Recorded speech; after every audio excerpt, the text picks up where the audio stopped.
Welcome to the Real News Network. I'm Jessica Devereaux in Baltimore. The topic of immigration is hitting a fever pitch this summer. More than 100 protesters blocked buses transporting immigrant deportees to a San Diego suburb. But these protesters were also met with pro-immigrant protesters calling for the end of deportations. President Obama has deported more immigrants than any president in U.S. history, and this week he asked for increased authority from Congress to deal with the immigrant surge and is expected to request $2 billion in additional funding.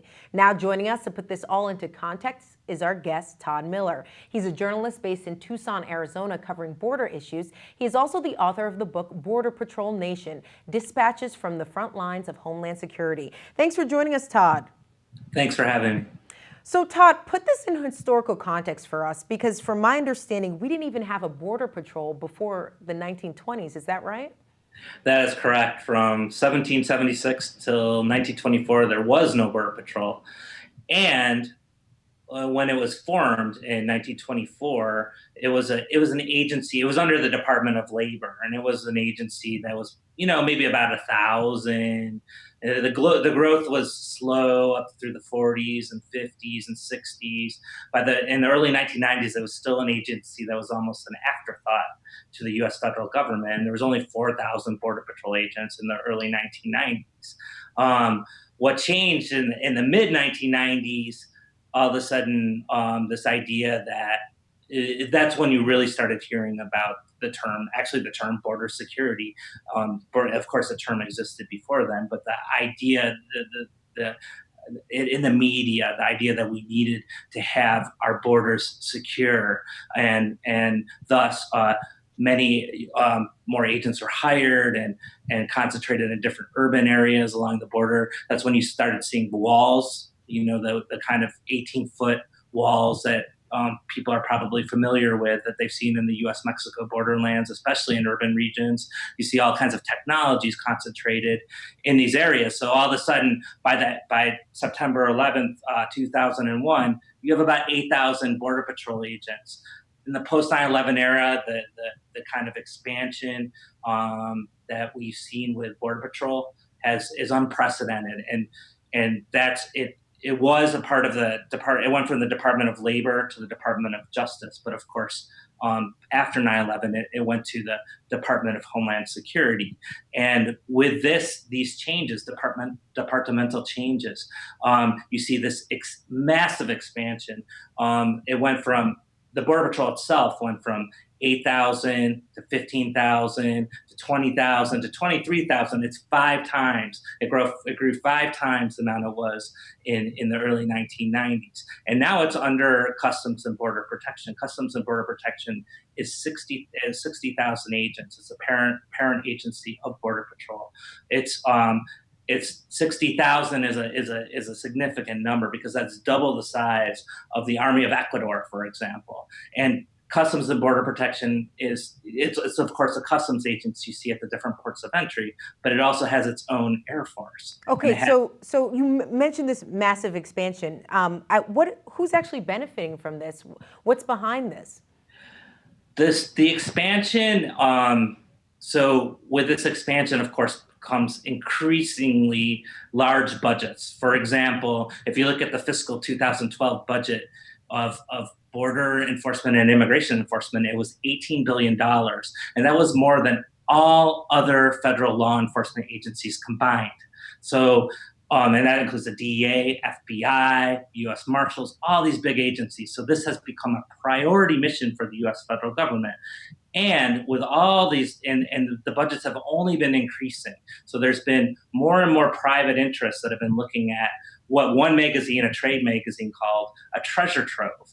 And what they're referring to is the border security market. As a part of the research of my book, Border Patrol Nation, I went to many trade shows across the country, particularly here in Arizona, where I'm based. And one of the significant things that we're seeing are companies. You go to a trade show and you see representations of companies that everyone probably recognizes, like Raytheon, Lockheed Martin, Boeing. And these companies are, as wars wind down abroad, as wars wind down in Iraq and Afghanistan, more and more companies are looking towards a border security market that, as one projection just stated, is in an unprecedented boom period. It's growing at a 5% rate, and one projection has a Homeland Security global market at $544 billion by 2018. It's growing, and companies are taking notice, and more are jumping into this market, and they're getting contracts from the Department of Homeland Security. They're getting contracts from law enforcement that have grants from Homeland Security that are working on border and immigration enforcement missions, and they're also working with countries around the world who are also increasing their border enforcement apparatus. Right, right. Todd, if we're throwing all this money down there at the border, is it actually effective? Do you see it actually securing the border? That is, if you ask that question, you're probably going to get a number of different answers. One of the one important thing to state is the priority mission of the Border Patrol in the post 9/11 era, when it became a part of the Department of Homeland Security, is one of terrorism, of stopping terrorists and weapons of mass destruction from crossing our borders, our 2,000-mile long southern border and our 4,000-mile long northern border. And since 9/11, since these changes, they have not captured, not one, at least that's been publicly stated, not one person that's been affiliated with a terrorist organization. So in that sense, no. I mean, it as a justification for all this buildup, there's the priority mission of terrorism, but at the same time, not one so-called terrorist has been caught crossing the border. Right. All right. Let's say you agree with the idea that every country has the right to secure their borders. So, with that premise in mind, how do you think that they should go about securing the border then? Yeah, that's a complicated question. I mean, I believe that in the United States right now, we're kind of on automatic. The idea of border security, even the terminology border security, might come across as a little bit of state speak. So what what we're seeing on the border is much more complicated. The idea that border security is a necessary thing is definitely questionable, and it's so my point is that it's on automatic for years and years and years, and now the budgets have only been increasing. We have to put more on the border, we have to put more resources, we have to bring in more agents, we have to have more technologies. Now there's drones flying over the border with surveillance technologies. Where does it end? Well, there's going to be cameras that can see 7 miles away. There's night vision cameras, there's sophisticated technology. When does it end? Because this sort of the sort of thing that we're seeing right now, there's not a debate about it.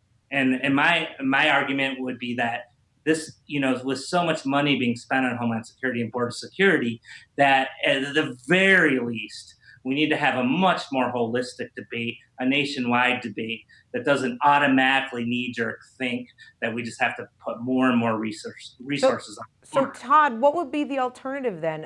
What if you were advising the president? Like, just point to a specific policy. What sort of questions even should we be asking?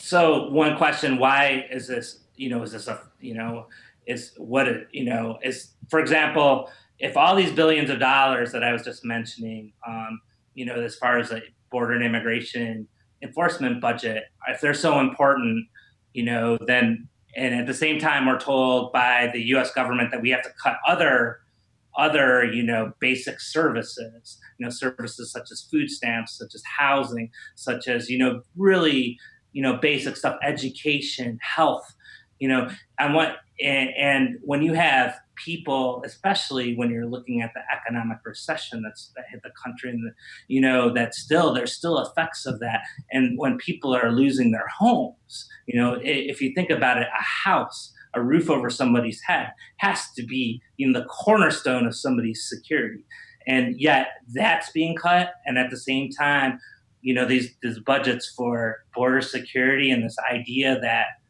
there's somebody evil with bad intentions lurking on the other side of the international boundary that's out to get us. while at the same time there are people actually falling through the cracks. There are people that who do need true security.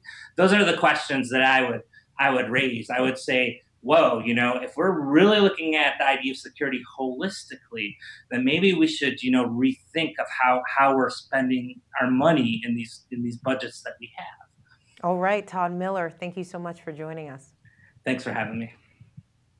And thank you for joining us on the Real News Network.